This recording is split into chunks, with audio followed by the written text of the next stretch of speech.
សូមជម្រាបសួរបងប្អូនអរគ្នាបាទថ្ងៃនេះថ្ងៃទី10ថ្ងៃសុក្របងប្អូន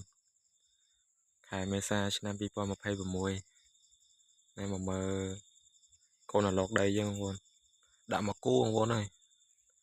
ញាស់វាបានញាស់ចូល10ថ្ងៃជាងហើយកូនអឡុកដីនេះដាក់ពង2ហើយពេលក្រាបបានមួយអាទិត្យខ្ញុំឆ្លោះមើលមានកូនទាំងពីរពេលមួយអាទិត្យក្រោយវាញាស់ទៀតសល់កូនតែមួយឆ្ងល់បងប្អូនហើយដឹងវាបែវាចេញមកបញ្ចុកចំណែកនឹងវាជន់ឬក៏ធ្លាក់មិនអត់ដឹងបងប្អូនបាទតើមើលអស់គ្នាបងប្អូនខ្ញុំចាប់យកមកក្រៅទៅនោះក្នុងស្បងបងប្អូននោះបានតាមខបឯងដឹងញីដឹងឈ្មោះទៀតហើយមិនដល់នេះចង់ពងទៀតហើយទៀតហៅពងលោដីឲ្យក្រៅទៀតមកតើមើលអស់គ្នាបងប្អូនចាំមួយសិន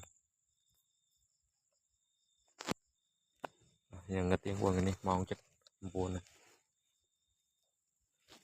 យកមកបងប្អូនអូហើបងប្អូនអូចុះនោះ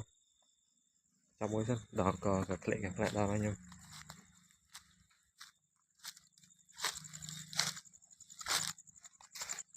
នេះតាមផ្ទះនេះធំហ្នឹងគេថាយ៉ាងនេះទៅបងហើ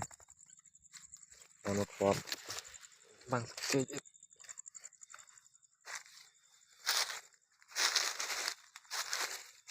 ដឹងយីដឹងឈ្មោះបងបានមកខ្វល់ដាក់មកគូបានមកខ្វល់ឥឡូវមុនខ្ញុំ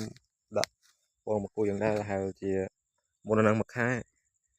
ធំណាស់យ៉ាងចិត្តប៉ុណ្ណឹងដែរ